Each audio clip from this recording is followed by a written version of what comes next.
at SMU on Saturday, but have you allowed yourself to think about it's your final time coaching in that building? I haven't really thought about it that much, to be very honest with you. This time of year, you don't have very much time to think about things other than preparing yourself for the next game. A lot of it's because we're still teaching, we're still developing, we still got a lot of guys that are trying to figure things out, and I think we've made progress, but and I'm not one of those guys, I'm not a very sentimental guy, I don't think sometimes. I'm sure they hit me at some point. The mere fact that I have so many people from all over the country, former teammates, former office people from the University of Kentucky, friends from Austin P, a lot of guys from the University of Miami, a lot of guys from Florida State. And it's very interesting. I went to the University of Tennessee at Martin in 1968, and I got 17 people coming from the University of Tennessee at Martin. A lot of the players, and they bring their wives and their families to be with me on this occasion, which says a lot about what goes on in college sports. And you would hope that, my dream would be that our nation and our society would develop the same kind of relationships that you do on sports teams. I go to UT Martin as the first black player to play at that school, and my teammates who are still living, we have such good relationships with them and their families and their grandkids that they want to be a part of my last game. That just says a lot about what happens in college sports. And somehow or another, I feel that we kind of get away from that on the college level, and I'm thinking that our society should maybe take a picture, a snapshot of how these relationships are built over a number of years, how much you learn from each other along the way. And there's nobody, when you're in that foxhole with your teammate, you're not worrying about what it looks like. You're worrying about y'all trying to win a basketball game, and y'all depend on each other. And that translates to your relationships on and off the court. And so, gosh, I have players from the University of Miami coming, Sam Bowie, Dirk Minifield, coming from the University of Kentucky, two guys that meant an awful lot to me, and we got great relationships. And got former players here, and gosh, so many of them. Chris Singleton, and part of our early success that we had. And, Andrew Wilson, I don't think he's going to be able to come. I think he's coaching the game. But to have guys from all who's meant so much to me and part of my life, that it says a lot about the game and what it means, other than the wins and losses. Those wins and losses of development of I got grandkids. I got kids from my players who sleep in FSU gear, and they know more about me than I know more about them. That's just part of what it goes on in sports. That I'm sure that at some point I'll reminisce about it and probably even get emotional. I'm hoping I can stay strong. Navigating so many young men into adulthood throughout your entire coaching career, is that your greatest accomplishment? Well, for me, that means so much more than anything. When you take young men as teenagers and you usher them into young adulthood, that's a tremendous responsibility. And we get recognized for how many games we win, and how many trophies, and how many Hall of Fames I'm in, and how many NCAA trips you make and games you win. But in reality, when you look back over your career, and if your players are not successful, the guys who help you accomplish those things, if they're not doing well, then you don't feel like you've done your job. But to be here for 23 years and only have one or two players not graduate, and that whole time who was with you for 4 years, to me that's important. That's one of the that's more important to me than all the Hall of Fames that I'm in. I mean, when you take under consideration that they want you to be part, they want you to meet their fiance, they want you to be a part, they want you to be at their wedding, they call you on Father's Day and Christmas and your birthday. I have a text that Michael Ojo sent me that I never erase. Just wishing me happy birthday, and how sincere he was, and the words that he spoke. I get emotional most of the time when I ever have to listen to it, but I listen to it on a regular basis because that's what coaching is all about. You know, finding a way to win basketball games to keep your job, but you also are developing youngsters that during the most vulnerable time in their lives. And so to have them, one of our guys made a comment to me the other day that a day doesn't go by that he doesn't feel like he used something that he learned while he was at Florida State. That means an awful lot.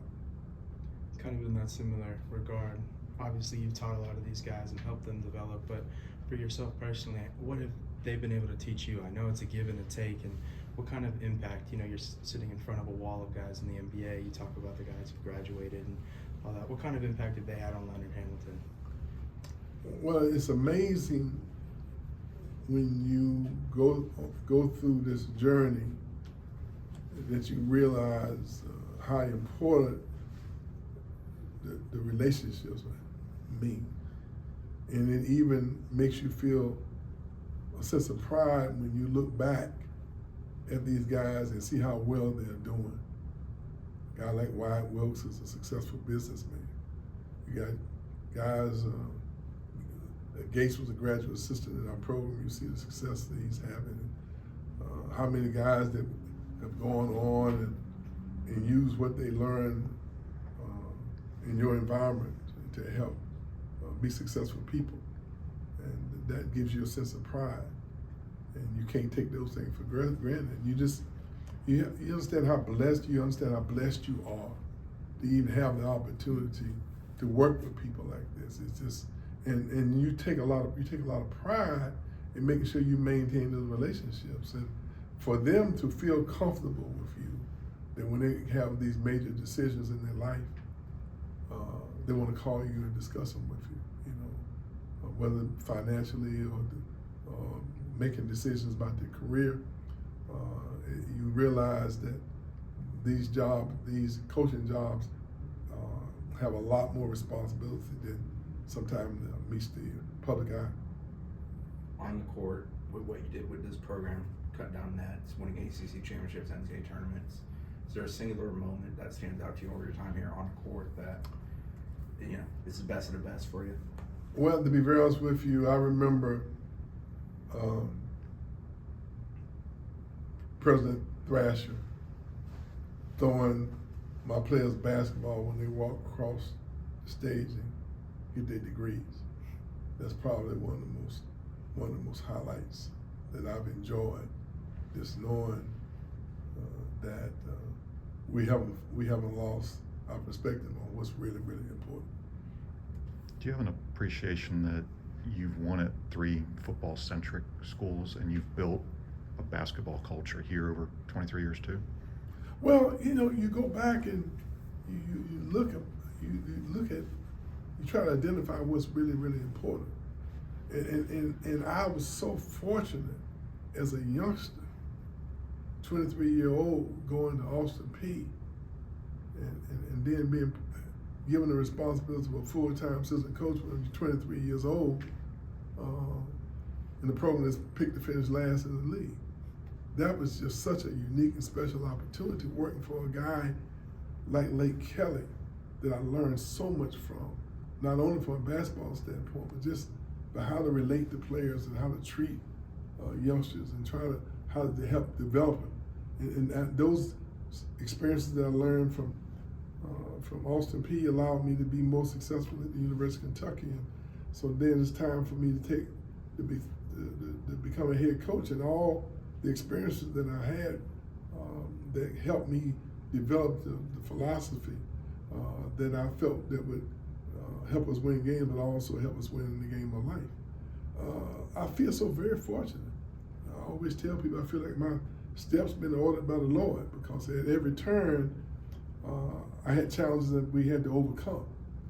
And I go from drinking at the colored water fountain, using the colored bathroom, to standing on the ladder cutting nets down in the ACC. That's an accomplishment for itself, and I don't get it twisted now. That wasn't all me. That's just God's blessings and grace and mercy on my life. And so that's an honor to be in that category, and I don't forget those things. And it means an awful lot to have to overcome those challenges of segregation, and then be able to take what you've learned and the challenges that you had, turn them into positives. Let it become something that motivates you as opposed to depressing you and making you angry. So I just think all my blessings that I received from the growth from the challenges, going to the University of Tennessee at Martin, and I had no idea I was going to be the first black African American player to play there.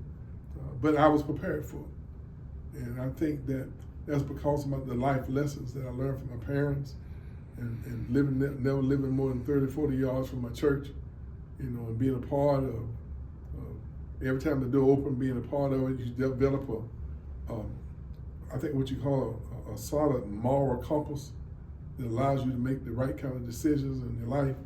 And then you take your life lessons and you try to impart those things that you learn with your players. I've been unbelievably blessed, and I don't think I would change anything. I've just been blessed immeasurably, and I got a lot to be thankful for. Are you concerned for the future of college basketball? As someone who's been around it so long, knows the business side of it and where it's going.